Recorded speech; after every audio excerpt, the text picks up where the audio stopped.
and farms and what all the first I'm Marie Souza. I'm Rebecca Rex. Troy Wagner. Alright, so as mentioned, we're going to be focusing on animal abuse in regards to the farming industry. Now I know Team 4 did a wonderful job, touching upon animal abuse in their presentation. The first piece of information I'd like to share is that 97% of the 10 billion animals that are tortured and killed each year are farm animals. Now these aren't just animals that are, being, used to sustain us and, going to be eventually slaughtered. These are just ones that are totally disposed of. The first example are layer chickens. So layer chickens in the factory, their specific purpose is to lay eggs.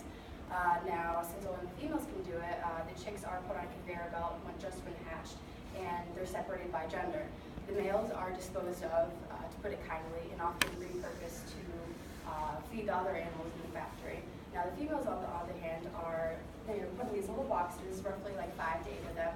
But before that, though, their beaks are removed with a hot iron because in such close quarters, the factory workers don't want them to hurt themselves, ironically.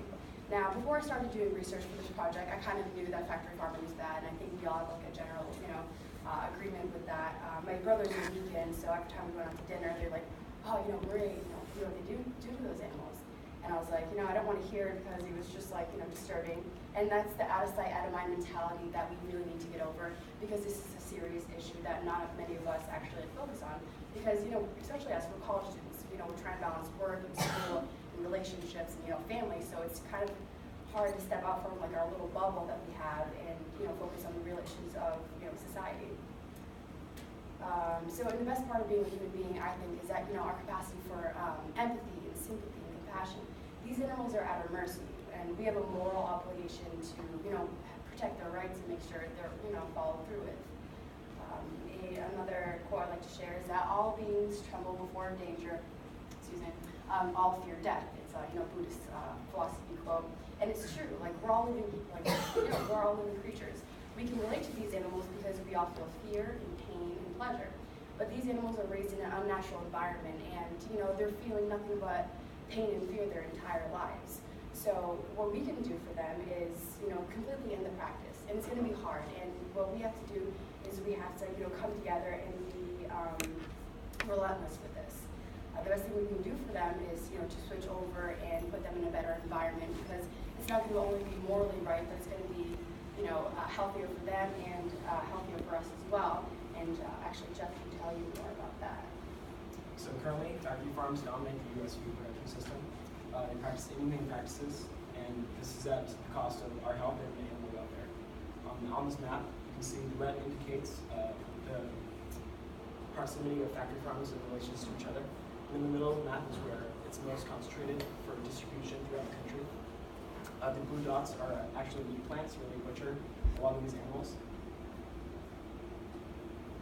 Antibiotics, this is only one thing that they do this is only one inhumane practice that they practice often. It's custom for farmers to give their farm animals antibiotics to keep them free of diseases. But in factory farms, they overdose them, which increases their size. Also, the overpumping of these, a lot of these animals are becoming resistant to a lot of the antibiotics, which is also spreading disease with mad cow disease, bird flu, swine flu, and neurotic enteritis. Because they're being pumped in this, they're becoming immune to a lot of these antibiotics, which is causing increasing outbreaks of these diseases. And in addition to the physical diseases, there's also, of course, the mental toll on these animals' health due to overcrowding. As you can see, in these pictures, they force these animals into such tiny enclosures, like these battery cages for these egg-laying chickens and gestation stalls for pigs. And these animals will spend most of their adult lives in such enclosures. And obviously we need to change that. And in this state, with question 3, there's only one actual farm that, in the state that still would actually be changed because of, question 3 and the whole bigger enclosures for animals, and that's Diamond Farm in Wendell, Massachusetts. So if we're talking about change that needs to happen in this state, we don't really need to change much. It's really only with the chickens and everything else, every other farm that we have in the state is pretty much fine and within regulations of the new law. For more overarching, we obviously need to focus on consumer and company responsibility. This starts with awareness. Companies and consumers need to know where their products are coming from. They need to know where the eggs and meats and all dairy products are, sourced from, if the animals are being treated ethically. And that starts with companies having an open and honest policy. For example, Costco, they've for a long time have been, making sure that they have ethically produced, like their pork products come from like farms that treat their pigs well, and the same with Dunkin' Donuts. With the egg products that they use, they make sure that their chickens are treated well. And when it comes down to it, we have to realize that ethical production is far greater than an inconvenience to you in like a change in price, because yes, there will be a change in price, but when it comes down to it, you have to realize that these are, lives that are being seriously impacted by, our own, like, I don't want to say greed, but kind of, and, change is already happening. A lot of people thought when this like whole question 3 thing came about that it was going to be that all farms were going to have to switch to, having everything free range, but that's not necessarily the case. All that's like stated in question 3 is that these animals have to be able to like stand up and move around in their enclosures. It doesn't mean that farms are going to have to buy acres and acres of new land for these animals to just wander around. So it's kind of all up for interpretation. There's a lot of like gray area, but as for change goes, like it doesn't seem like there's that much that needs to happen. And considering that all these farms have until January 1st of 2022, there's plenty of time to like make those changes for like bigger enclosures for these animals. And in general, there's just been a national shift towards that. This is, question 3 Massachusetts is just one of many that have been, making like laws to protect animals and give them like more rights and bigger enclosures. Like for example, there have been laws like this in Florida and Arizona, and a bunch of other states recently.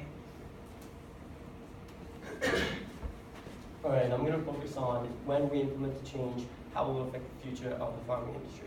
First, I'm going to focus on more higher welfare farms. Higher welfare farms, they focus on the benefits of how the animals are treated, how they're respected, are they given clean water, open range. So in the future, I would hope that the industrial farms go down and an increase in higher welfare farms goes up. Increased regulations and law.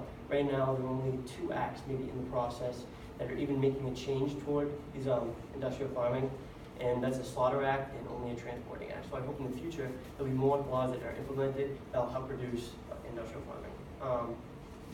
Also a sense of all natural food, I would hope to be in the future, because when you're eating meat, I would hope that you're not thinking of how is the animal abused, was it given antibiotics, am I eating the antibiotics that these animals are eating? So I would hope that in the future that you have a sense of eating your food and thinking that it's all natural. Future social awareness. So right now, I know many of you, which I didn't know before I started this project, you don't know what really goes on inside of those farms. But after doing research, you understand and you actually have like a feeling for these animals. So I hope in the future, everyone knows what's going on and you're willing to make a change. Greater cost. This is, I believe, the only cost that will affect if we change to a more high welfare farm. It would be increased prices, but I believe that those prices are due and is worth the cost that it takes to help these animals. Next, I'm going to focus on farming if we don't make a change as people, and if these companies continue to use profit maximizing methods to, not care about the animals, just focus on how much money that they can make. And obviously, just like crossbreeding, manipulation, abuse, neglect to a point where they're making so much money that they don't care about how they treat their animals, how they're respected. The future risk of antibiotics. Antibiotics, as of right now by the federal government, they believe that it can only be safe for us, but known to date, like we touched on beforehand, it can lead to many diseases, flus. So I believe that there is a future risk, and we must make a change as soon as possible, or obviously, then we want to see this in the future. Like the other group touched on when they're talking about vegetarians, there will be increased pollution if this industrial farming does increase, just the way that they use the production methods, into the water systems. So that will be a problem, and it already is a problem today. So if we keep adding on to this in other ways that we did not know about before, it would only just add to the crisis. traditional farming. So I guess 1950, there were probably a few million animals, and to now there's about 4 billion animals due to profit maximizing methods and crossbreeding and just doing what they can to just make a profit. And I guess across the nation, there have been less traditional farming because people who have these regular farms are losing the entire market to these industrial farms. So they're not making money, they can't provide their families, and they're going to head into industries where they've never been before and they have no idea how to handle it. And lastly, I'm going to touch on the third, the misuse of labels.